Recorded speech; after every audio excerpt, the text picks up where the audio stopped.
My name is Alec Cooley. I am a board member of the National Recycling Coalition and a co-organizer of the conference, as well as a senior advisor with Push Systems. I want to welcome everybody today to today's conference. We've had 2 successful days already. I want to thank our moderators and speakers, as well as our staff and volunteers who have made this possible. You've all done a fantastic job. Change slide. Today's theme is the return of the National Recycling Congress. Many of you will recall the annual Congress that brought the recycling industry together for many years.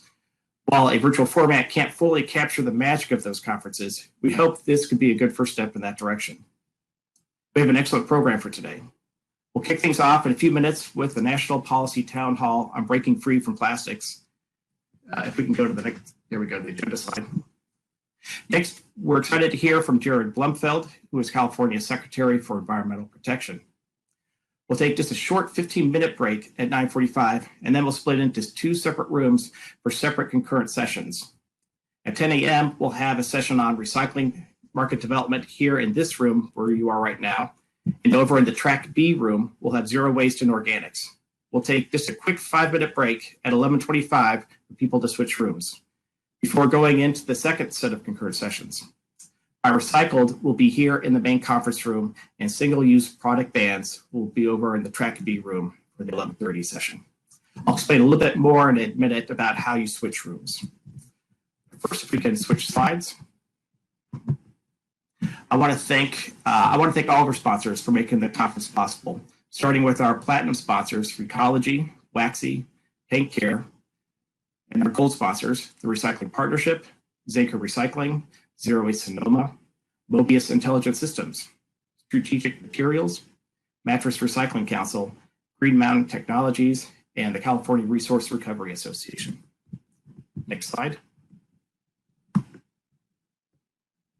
I also want to mention our silver sponsors, Retrack Connect, Zero Waste Campus Council, Push Systems, greeneducation.us, KW Plastics, Monterey Regional Waste Management District, and our bronze sponsors, Cascadia Consulting Group, Recycle Away, Measure to Improve, JT Consulting, SCS Engineers, Cal Zero Waste, Race to Zero Waste, Eco Products, Salinas Valley Recycles, and Payzone Systems. Thank you all for making this conference possible. Next slide.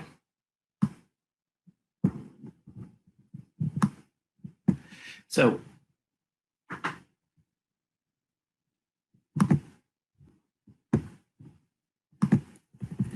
next I want to go through a couple of housekeeping items, starting with jumping between matters. As I mentioned, when we get to the 10 a.m. track, all Track A attendees will stay in this room. You don't need to do anything, but those who are going to the organic session or the single-use products at 11:30 will need to switch to the Track B room. To do that, all you have to do is click on the banner that will be in the center of the room. This will open a window where you'll click the green button that switches you to the other virtual room. Separately, you can also choose to visit the informal networking room that we've set up if you want to skip the presentations and just keep talking with other folks. You can do that by looking for the Jump to the Networking Room banner that will be on the upper right-hand side of the screen. And finally, speakers who need to test their equipment in the green room can also find a banner in the right side of the screen that takes you to the green room. Next slide.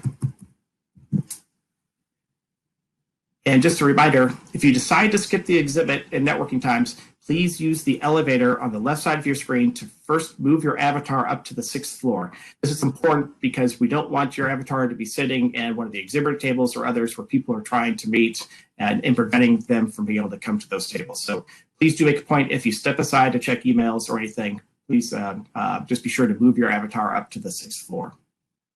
Next slide. We encourage people to submit questions for our speakers. To do this, you'll use the Q&A box.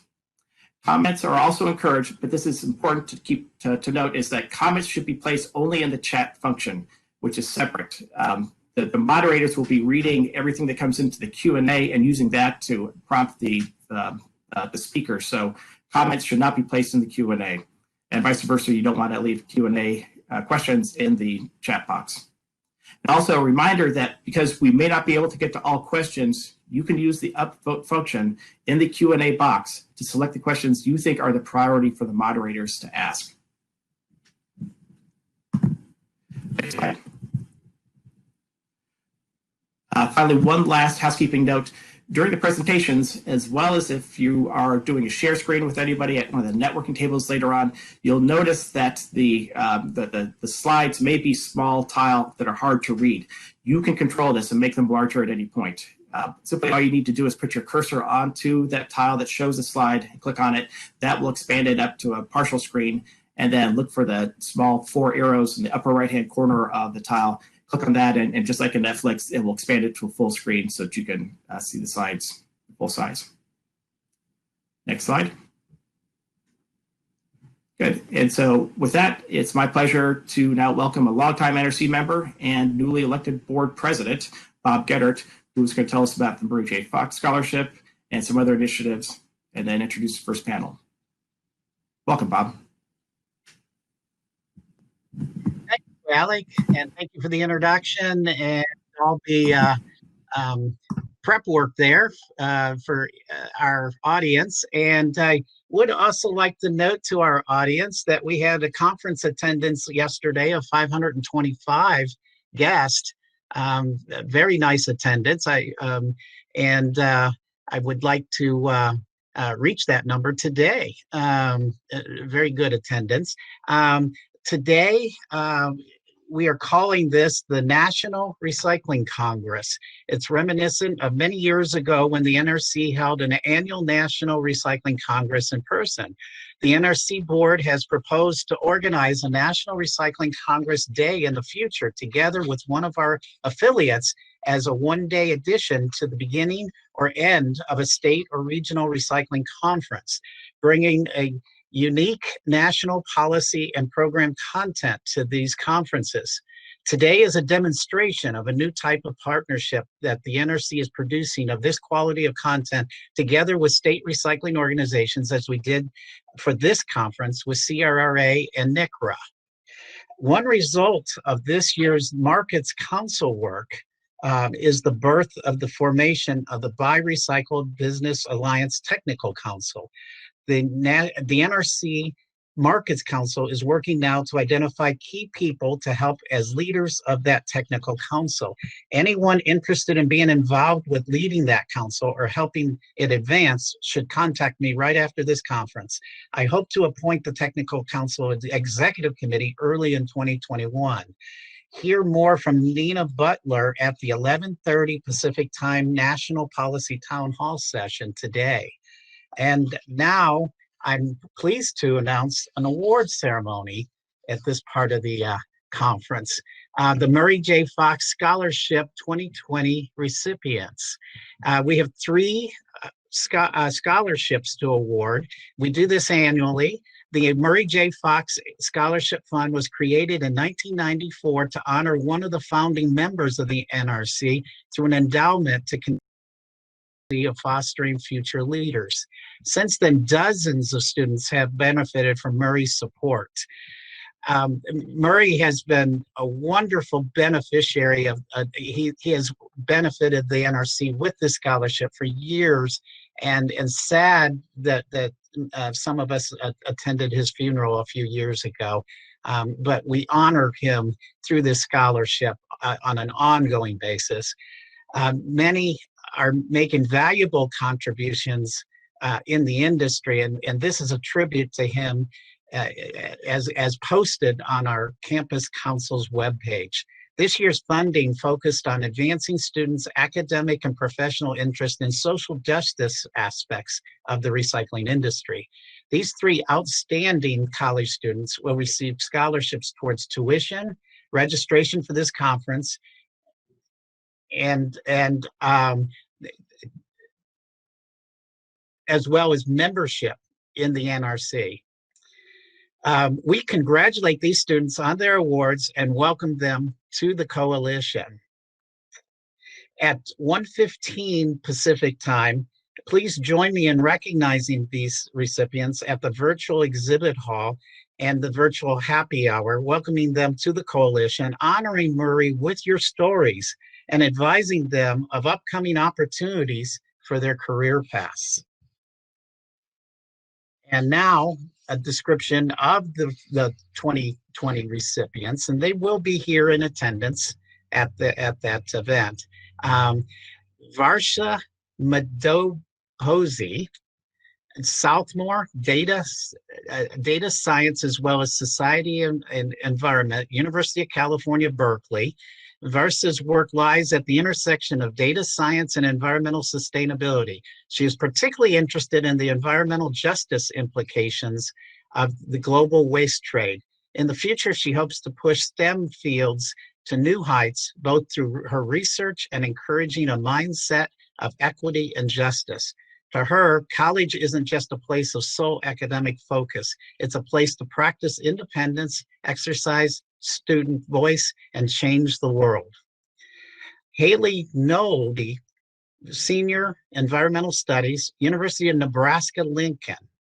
Haley is pursuing a degree in environmental studies along with a minor in sociology to gain expertise on what she cares about most: social justice, climate health, and education.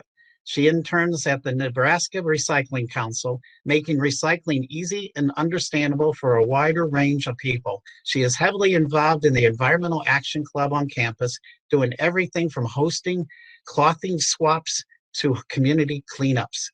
She sorts donations at People's City Mission, a nonprofit dedicated to helping the less fortunate, because she believes we all have responsibility to do better because climate change accelerates social injustice issues.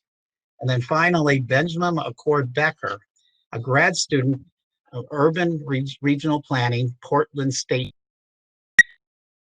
a second student serving as the solid waste assessment team, a project leader at Portland State University. He conducts waste audits for PSU, the city of Portland, and many other firms. As a planning student, his work focuses on gentrification and displacement during green and transit-oriented development. His professional goal is to work with Metro or the city of Portland on the Regional Climate Action Plan or the Regional Waste Plan. And I want to thank Jack DeBell and the planning team with these students and selecting these candidates, and a round of applause from our audience for these three selected recipients of the Murray J. Fox Scholarship Fund. Finally, my final message is that the NRC has been conducting a series of town hall webinars since September. Our goal is to inform NRC's policy dialogue and help us develop strategies moving forward. We have had town halls on product policies, reduce and reuse, national legislation. We also had an NRC policy table on the second floor, and the past 2 days where you could talk policy face to face with our policy co-chairs, Stephen Bantello and Fran McPolin. And today, there are more sessions covering market development, organics and zero waste, buy recycled, and single-use product bans. Over the past handful of years, NRC has adopted policies on zero waste, incineration, and reuse. More importantly, as they are more relevant and critical even to today's state and recycling proposed legislation, NRC has adopted policies on extended producer responsibility, the definition of recycling, and the framework for increasing container recovery. These last three tie in directly with the Break Free from Plastics Pollution Act. Consumer brand companies are stepping up to help address the plastics crisis, and some have committed to using 25% recycled content in the manufacture of their products. To meet those commitments, however, PET recycling rates have to roughly double. In a nod to high recycling performance of the container deposit states, NAPCOR recently adopted a policy calling for, in quotation marks, well-designed incentive systems. NRC applauds NAPCOR for breaking away from opposition to bottle bills, and we look forward to engaging with all organizations embracing successful examples of increasing recycling. NRC supports the Break Free from Plastic Pollution Act, which will increase quality beverage container recovery and help the recovery recycling industry and consumer brand companies meet their goals and commitments. It is time for a sea change, folks, and we need to do this together. And this leads us now into our next policy discussion of the day. And next slide, Todd. We are now leading into the next discussion, our policy discussion, our national policy town hall, where we have two guests, David Pinsky, Greenpeace, and Nina Butler of More Recycling. I'd like to introduce our first guest, David Pinsky of Greenpeace. David is a senior plastics campaigner for Greenpeace USA based in Oakland, California. David began his career with Greenpeace 12 years ago in Wilmington, North Carolina as a volunteer community organizer for renewable energy. He joined Greenpeace staff in 2009 and since then has led nationwide campaigns to shut down coal plants on college campuses, to tackle destructive fishing and human rights abuses in the global seafood industry, and is now campaigning for a plastic-free future. David leads corporate campaigns on U.S. retailers to eliminate single-use plastics from their operations and to shift in global supply chains away from single-use materials and towards systems of reuse and refill. David has authored several Greenpeace reports, including Carting Away Oceans, Sea of Distress, and Packaging Away the Planet. His work has been featured in the Associated Press, USA Today, NBC News, CBS News, NPR, HuffPost, Teen Vogue, Newsweek, and Forbes, and now he is featured on the NRC. Welcome, David. And thank you, Bob. The stage is yours. Okay, wonderful. Thanks. Sorry, I was clicking along there. I have a timer, so I'm going to start that timer and make sure that I get through a lot of content. Well, it's wonderful to be with you all here today. I greatly appreciate all of your efforts. We know that we have our work cut out for us. Greenpeace has been around since 1971. Is a global independent campaigning organization. I'm proud to be on the team and having been here for over a decade. And we have a legacy of corporate campaigning. So I'm going to talk a lot about corporate campaigning today, but also about the intersections that it has with policy and grassroots movements. Right now we're working to eliminate single-use plastics around the world, to hold corporate polluters accountable, to spur a reuse revolution, and especially during a pandemic to fight for a just recovery. Next slide. So we're now operating as Greenpeace in more than 50 countries around the world. You're probably familiar with some of our work to protect the oceans, the climate, importantly, our democracy, the world's forests, and of course, to break free from plastics. Next slide. So folks may remember seeing this photo, think about The Graduate, where Dustin Hoffman's saying future in plastics. We have this culture of throwaway living. It's been sold to us for decades and decades and decades. And of course, now when we see the influx of e-commerce and throwaway packaging during the pandemic, this is a problem that needs to be dealt with. It is not going away. And unfortunately, despite our efforts to manage plastic pollution, we can't recycle our way out of the problem. Next slide. In 2018, I led an expedition in the Great Pacific Garbage Patch. We were out there for 3 weeks to show the world what away looks like. Here you can see just below the surface, this is a collection of ghost fishing nets. So discarded fishing gear, this is made out of plastic. It's all collecting together and then continues to wreak havoc on marine ecosystems. Next slide. While we were out there, we also found some larger plastics, and we were looking for branded plastic as well, because we want to tie this back to corporations that have gotten us into the plastic pollution crisis.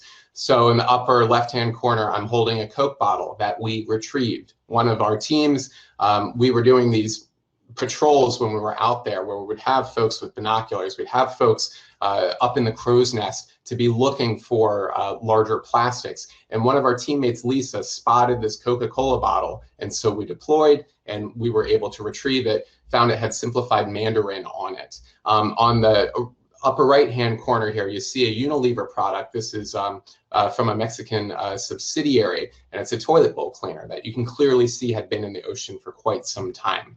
But many of the things in the Great Pacific Garbage Patch aren't actually seeable by from that far away.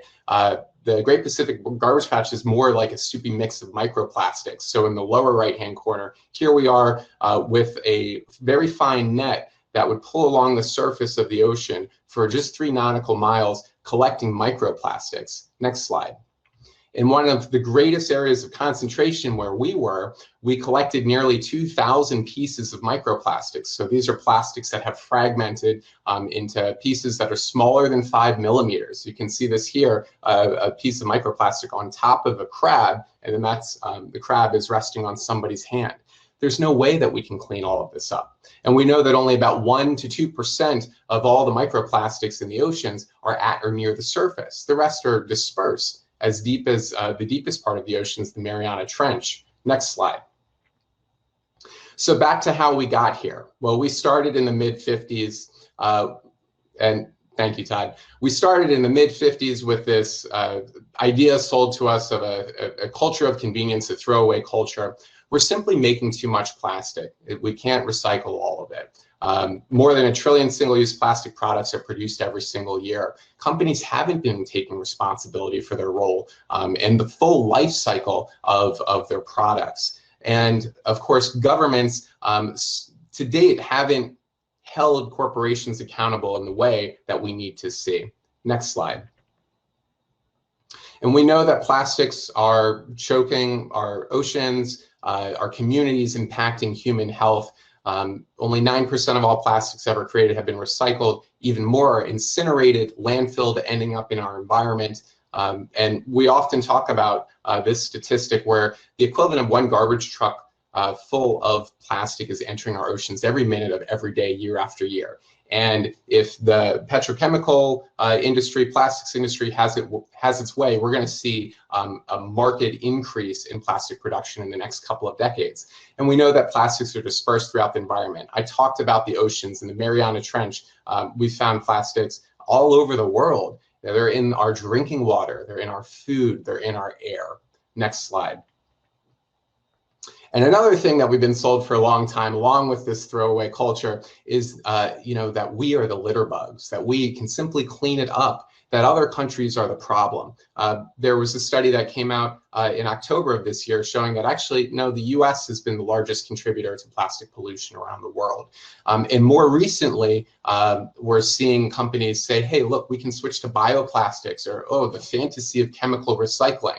We know this is simply not true. And especially during the pandemic, we've had this idea that was sold to us, or attempted to be sold to us earlier in the year from the plastics industry, that single use is safer than reusables, which then led to municipalities and states and retailers overturning bans on plastic bags and single-use plastics. Next slide. So we do have a turning point, and especially during a pandemic where we've seen a surge in single-use plastic and other packaging. We can continue on business as usual, or we can get to a point where we have achieved peak plastic and then start to decline. And there are some measures that can be taken that are pretty simple. Some are going to take more work, but especially when we're looking at the world's largest corporations, even if they're investing a fraction of the billions of dollars that they're making in profits, we're going to be able to accomplish this together. Next slide.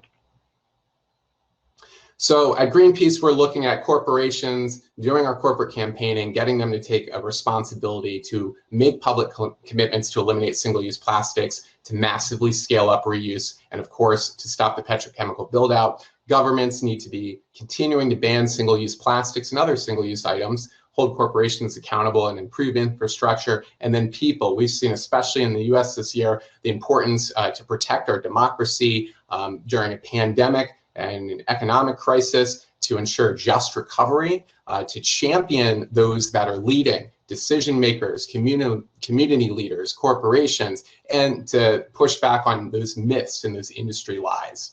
Next slide. So specifically, we've been engaging two corporate sectors at Greenpeace here in the US. We've been looking at retailers and consumer goods companies. If folks have been to a Publix before, you know there is an enormous amount of single-use plastics. I can't get this out of my head. This photo of two oranges, they're not unpeeled, they're in their orange peel, and then they're wrapped in shrink wrap, and they're also sitting on a black plastic tray. Completely unnecessary. So there are steps that are low tech that can be taken for companies to markedly reduce their packaging footprint. So we took a 15-foot tall plastic monster. We toured Publix locations in Florida, ended up at its corporate headquarters. On the right, that's last November, and then we were also in Minneapolis in December at corporate's Target headquarters to call on the company to eliminate single-use plastics. Next slide. We also last year released Packaging Away the Planet, which is the first time we've ever evaluated US grocery retailers on their efforts to eliminate single-use plastics. As you can see, Aldi came the closest at a very low bar of 40 out of 100, would have been a passing score. Aldi didn't even make that, but it did come close. So what we know is that retailers have a lot of work cut out to turn off the tap, to switch toward reuse and refill. Next slide. We've also pointed out, as I mentioned earlier, talking about bioplastics, chemical recycling, in reports such as Throwing Away the Future, needing to move away from false solutions. We really want folks to be investing in what's going to move us forward in the right direction for our future. And that's why we also created publications like the Smart Supermarket, which can help you to envision, and retailers to envision, what would it look like to go to a grocery store that is rid of single-use plastic and other packaging. Next slide. And then earlier this year, which feels like lifetimes ago, we released Circular Claims Fall Flat, which was a survey of MRFs and looking at plastics recyclability. And we were finding, what I think you all would know, is that it's very difficult right now, even if plastics numbers 3 through 7 are able to be accepted for recycling, especially given the cheap price of natural gas that's fueling plastics production surge. There's simply no viable markets. So we're working to ensure that plastics 3 through 7 are eliminated. Next slide. And then on the consumer goods side, of course, some of those big name brands. Here's that Coca-Cola bottle again that I retrieved in the Great Pacific Garbage Patch.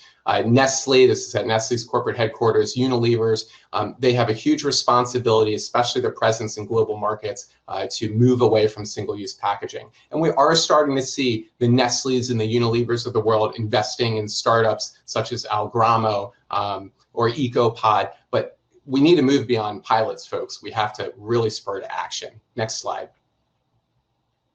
So this is from a brand audit. I believe this is from last year's with Break Free from Plastic. And so rather than just doing beach cleanups or cleanups in communities, the Break Free from Plastic movement is also identifying which brands is that pollution tied to. And so I invite you all to go to Break Free from Plastic and check out the latest brand audit that was released yesterday. But no surprises, big names like Coca-Cola, PepsiCo, and Nestle continue to lead the pack. And so we have to pivot and put this pressure on them to clean up their pollution and to really shift the way that they're doing business. Next slide. As I mentioned, with the surge in plastic production, oil majors, the petrochemical and plastics industry are really seeing a growth opportunity. So we need to ensure that we're stopping a petrochemical build out here in the US as well as abroad. Look, this is not just about a pollution crisis. This is about the climate crisis. These are interlinked. Plastics are created largely from fossil fuels, and this is impacting communities on the front lines of extraction, whether that be fracking, petrochemical production, folks in Death Valley on the Gulf Coast, and then, of course, when we're getting rid of plastics through things like incineration. We need to be doing this from an environmental justice perspective, as well as ensuring that we are not trashing our environment. Next slide. And then on the government piece, so look, we have a huge opportunity right now in the US with a new administration coming in. We've seen the introduction of the Break Free from Plastic Pollution Act.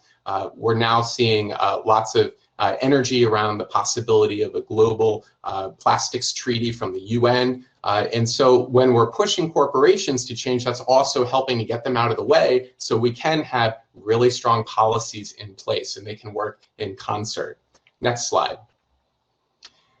And then as I'm starting to close through going through a lot of slides here, look, 2020 has been quite a year amid a pandemic. We've seen earlier in the year the plastics industry pushing this narrative that single use is safer than reusables. Of course, that has been debunked. We released with Upstream Solutions a health statement that is now signed by 130 health experts from 20 countries around the world, noting how to safely use reusables even during a pandemic. So we have a huge opportunity again for us to shift toward a different future for all of us. Next slide. And we've also been working this year to show up for workers in crisis, to promote solutions such as in our report, Reusables Are Doable, featuring reuse systems around the world. Next slide. And recently released a Just Recovery agenda, so you can check that out at greenpeace.org. We know that this is an opportunity not to be bailing out oil majors or corporations that have put us into this mess, but really to be supporting communities, to supporting people and ensuring that we can move toward a future that is breaking free from plastics. Next slide. And if we know anything, look, we've had awesome wins over the last couple of years. I mean, this time ago, last year in December or mid-December, Giant Eagle was the first retailer to commit to eliminate single-use plastics in its operations by 2025 here in the US. We have the Breakthrough from Plastic Pollution Act. We have colleges taking action. We have the possibility of a UN treaty. Next slide. And so we know that when we are working together, when we are fighting for our democracy, for people's human rights, for environmental justice, anything is possible. We know that normal was a crisis. So again, this is our moment to move towards something different and for us to come together and take action. Next slide.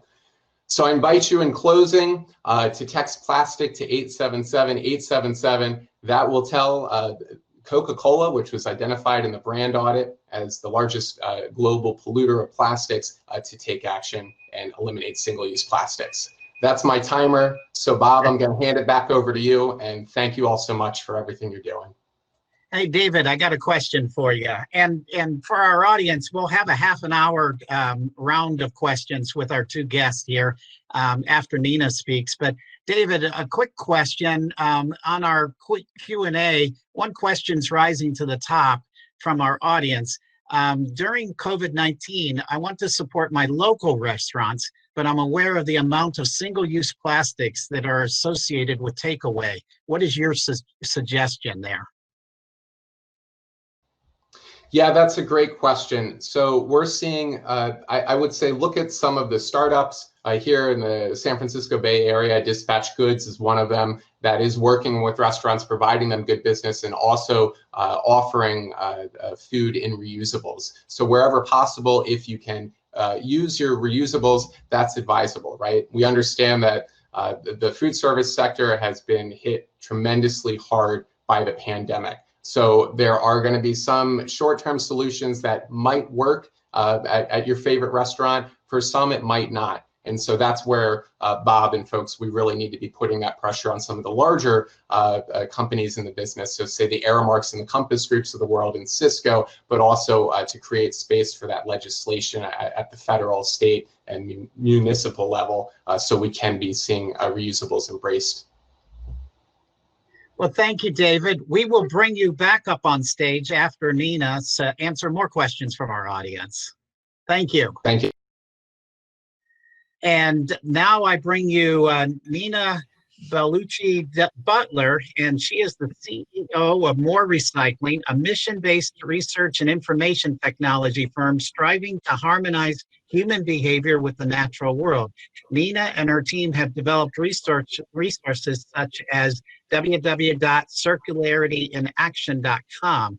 Nina believes in delivering unbiased guidance in navigating the role plastics plays in the movement towards circular supply chains, valuing carbon, and reducing GHG emissions, which is why she was invited to testify before the U.S. congressional hearing on challenging facing recycling.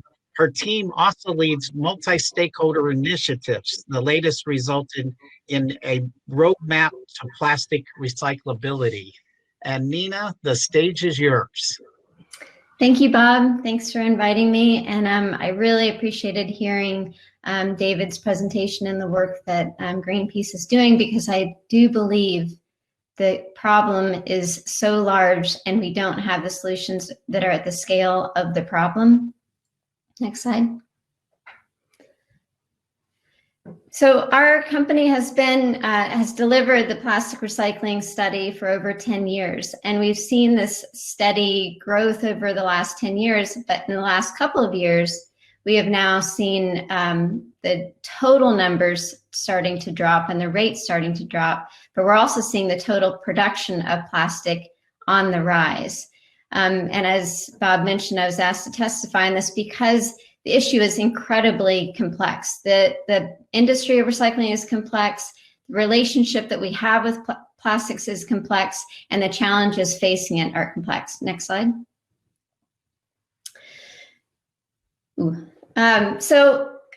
This is meant to be two different slides, but basically what I wanted to show you is an orbit around how material flows and what the major barriers are as to why we are moving in the wrong direction with recycling. So starting with disposal, the fact that it is incredibly low cost to dispose in the United States, meaning we externalize the true cost of disposal, to the fact that it sometimes is more than twice the cost of virgin to use PCR, and that has to do with the subsidies and also the externalized cost.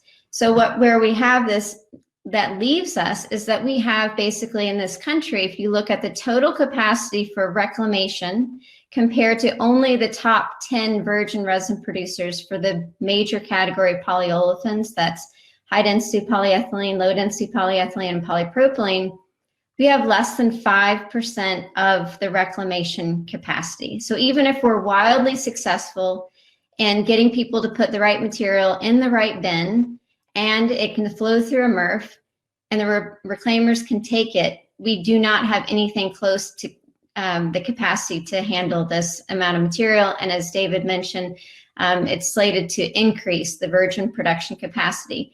And that is largely connected to the fact that we've had a shale gas revolution. Over the last few years, we've shifted from being the largest producer of oil and gas. And what's complex, go ahead and go on to the next slide,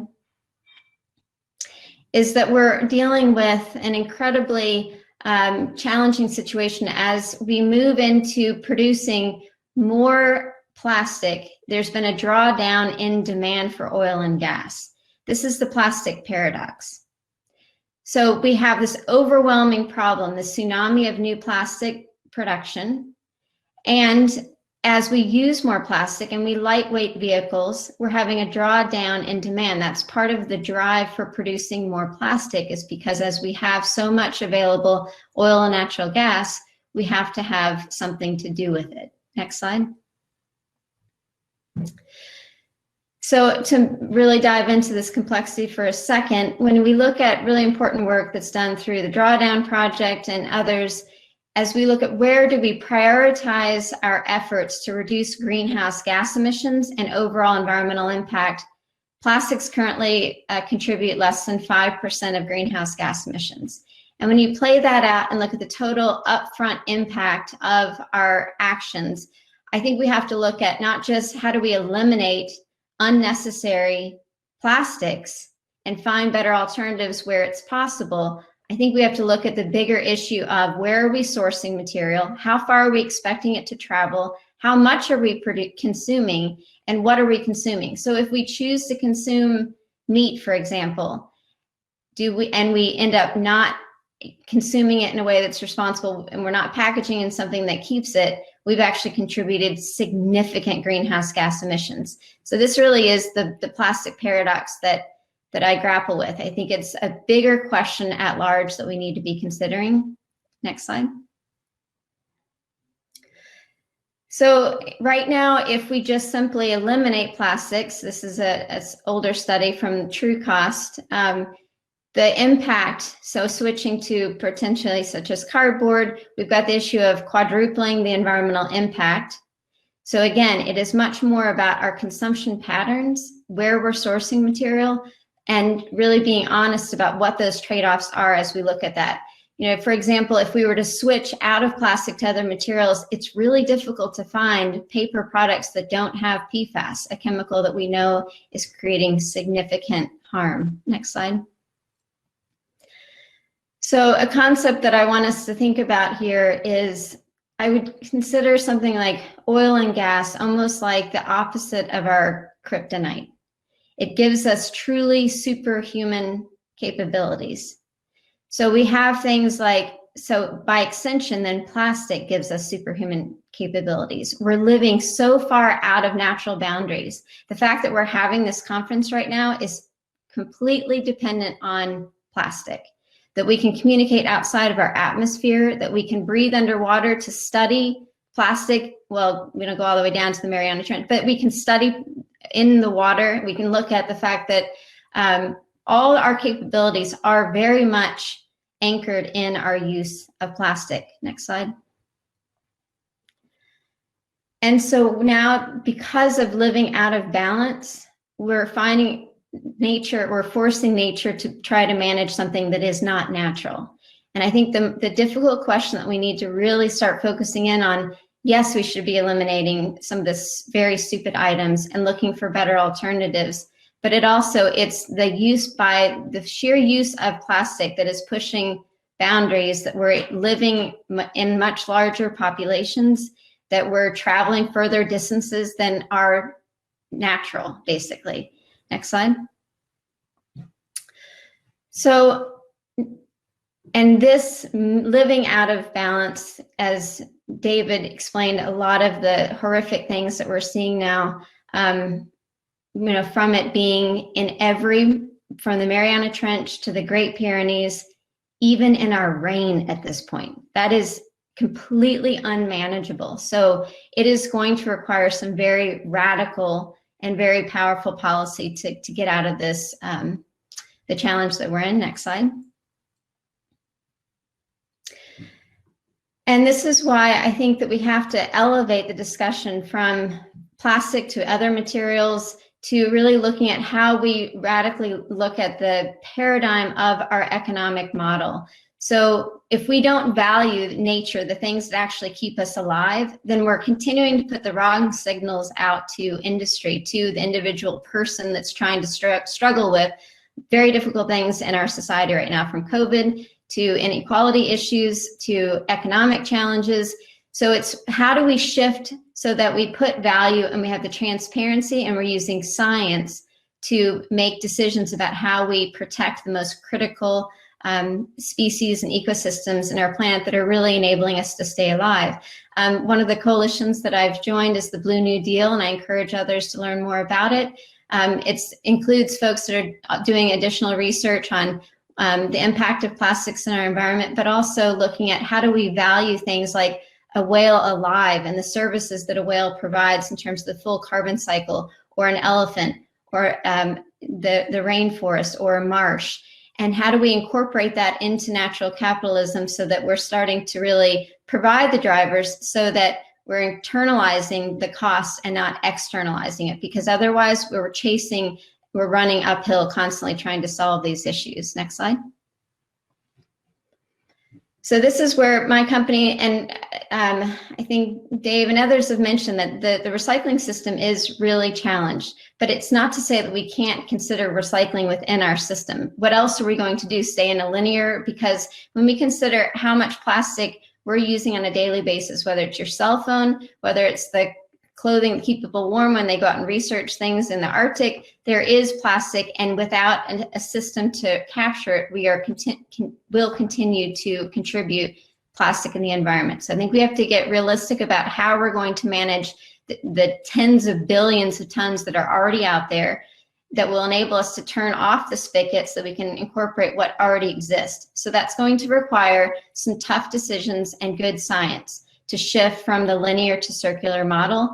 There are some tools out there that we've created to create transparency, and there are a lot of other ones from the Office of Research and Development has a decision support tool that really helps do the full cost accounting to look at how to optimize materials.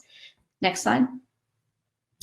And our company, as Bob mentioned, is we have Circularity in Action. We're going to be expanding this platform that is meant to be a clearinghouse of tools to help connect people, depending on where they are in the value chain, to specific actions to really drive a more regenerative circular economy.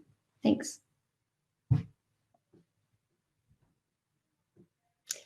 I think that was you coming on to get me to be quiet. So. But yes, I would like to end with the potential for innovation through inspiration from nature is as great as the risk we face by ignoring nature's signals. We must unlock the innovation and use science. Thanks. And thank you, Nina. I have one question for you from the audience, but thank you for your presentation there. Very enlightening. I like some of those slides there.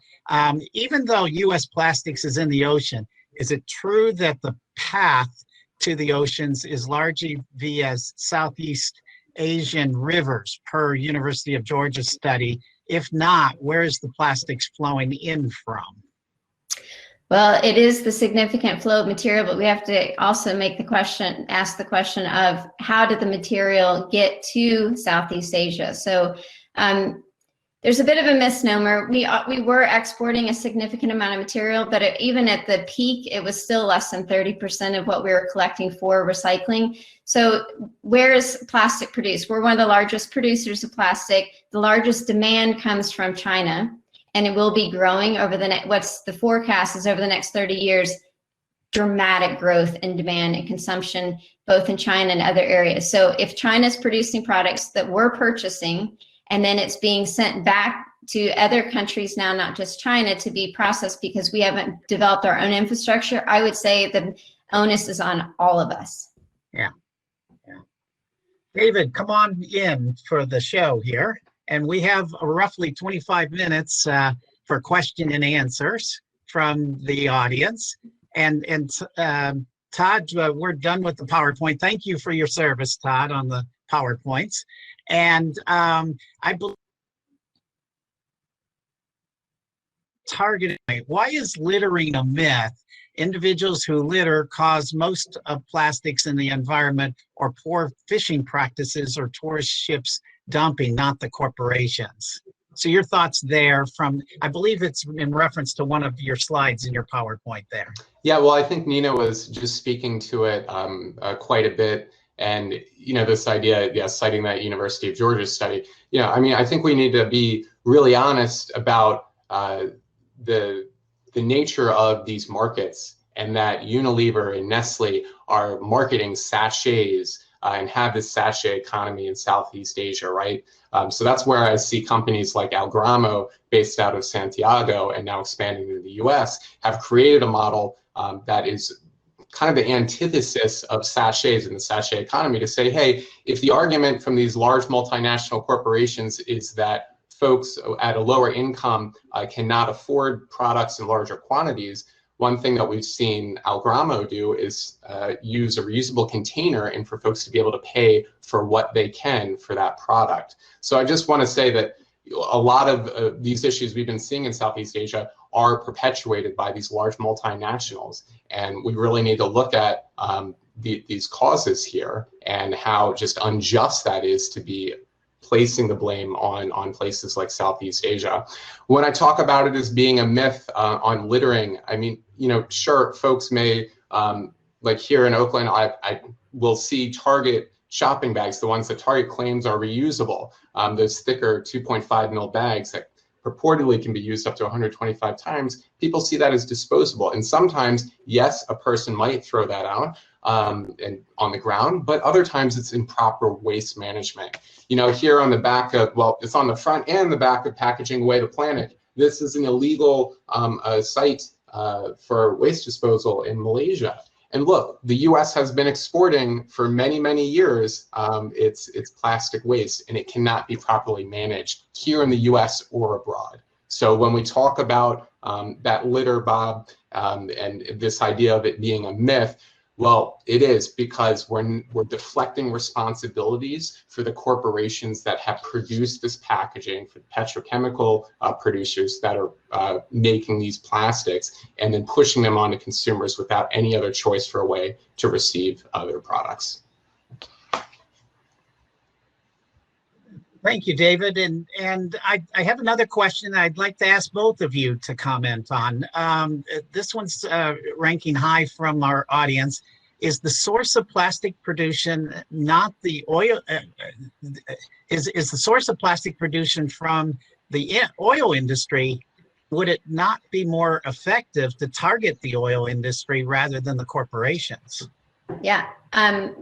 I was invited to speak at the World Petrochemical Conference last year, and when I explained that basically we've had a loss of social license for plastic, and the way to unlock this plastic paradox is to get behind putting value on carbon. And so I do think we need to put pressure on the oil and gas industry so that we have a way to put value, because there will always be plastic being released into the environment. No one here is giving up plastic completely. Let's be very honest about that. We're all using it right now. And so therefore we need to have a carbon policy, and it needs to be international.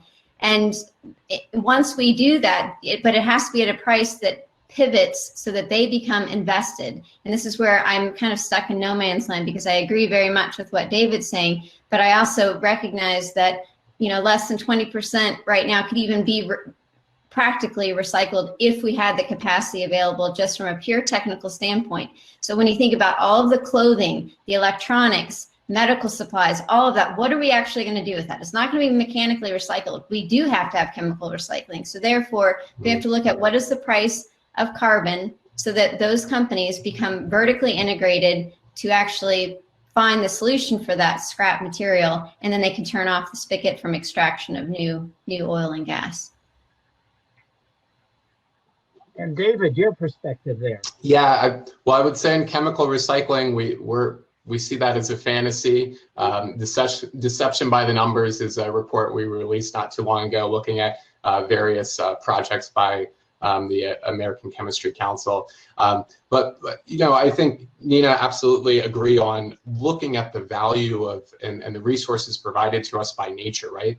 What on climate change, on the plastic pollution crisis, it is far more expensive for us to do nothing. And I think it's a great question. I love seeing it upvoted 10 votes here on the oil industry, and should we be targeting the oil industry? I mean, absolutely. And I think part of it is telling that story now of, look, plastic pollution is not just impacting our oceans, but it's also impacting communities that are on the front lines of fossil fuel extraction, of petrochemical production, of incineration.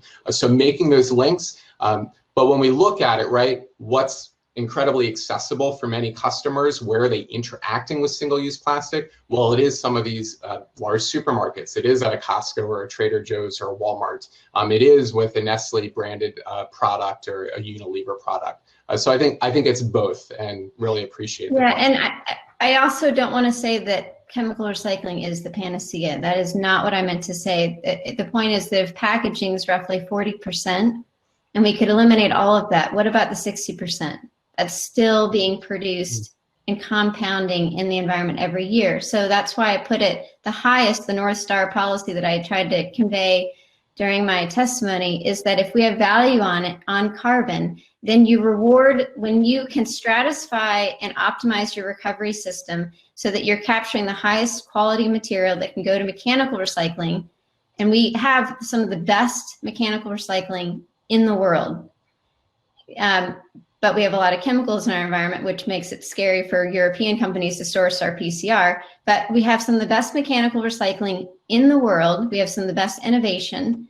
So if we had a carbon policy that put value on the lowest carbon cost recovery, so mechanical recycling would have priority. And chemical recycling is reserved for what it is necessary for. And so we worked with a company that was able to model out basically what would the price of carbon have to be to really shift us into that optimized form of recovery. Looks like we have technical difficulties with our guest, David. But Nina, I have another question for you. Given our dependence on plastic, how do we address the environmental and equity issues of producing new plastic, even once we develop a robust recycling system for existing That is plastic? a really important question. And that's what I Yeah. consider when we look at this concept of the supernatural, what plastics has enabled us to do. I think it's part of what reveals that we're living out of balance, and to live out of balance means we're accepting that there's a heavier burden on some communities in society. So I think this is why I mentioned the policy. It's got to address the equity issue. We've got to address the carbon issue. We've got to address the biodiversity issue. It's really about putting value on life. So I think David mentioned that, and maybe you want to ask the question of him as well. But he probably... Yeah, David's back. Let me find that question again.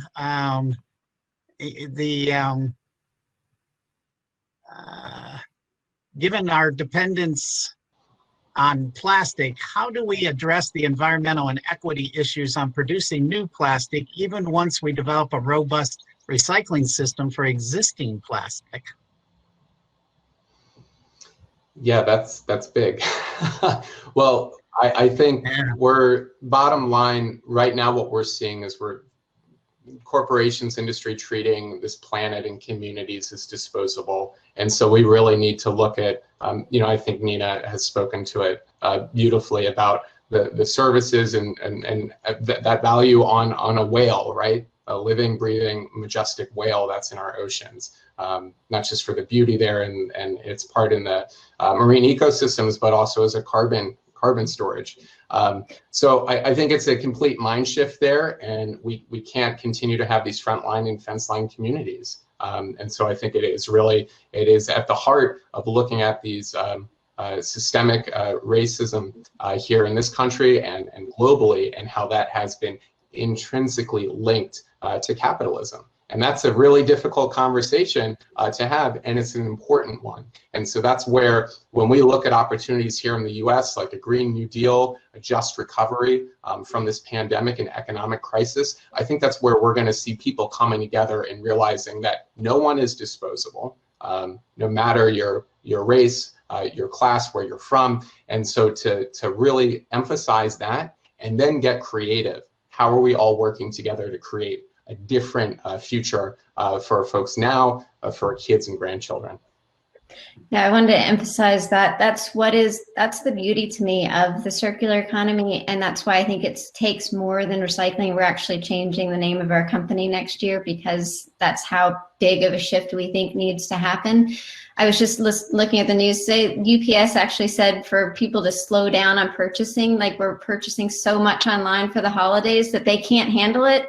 So I think there's so many signals that are being given to us right now. And the circular economy is not just about recycling, and it's not just about material, it's about balance and equity across the entire system. We've got to shift from an era of competition into an era of true collaboration. And that is, I think, at the heart of circularity.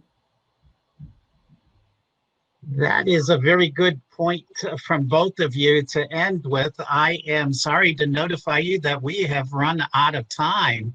So that time flew by.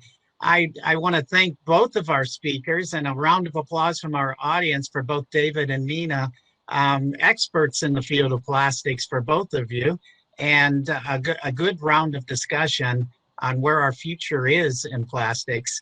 And I do want to tell our audience in the last 30 seconds that we have that our NRC scholars that I was talking about just moments ago will be at 1:15 Pacific time on floor 2 of the main conference room. And I just want to note that.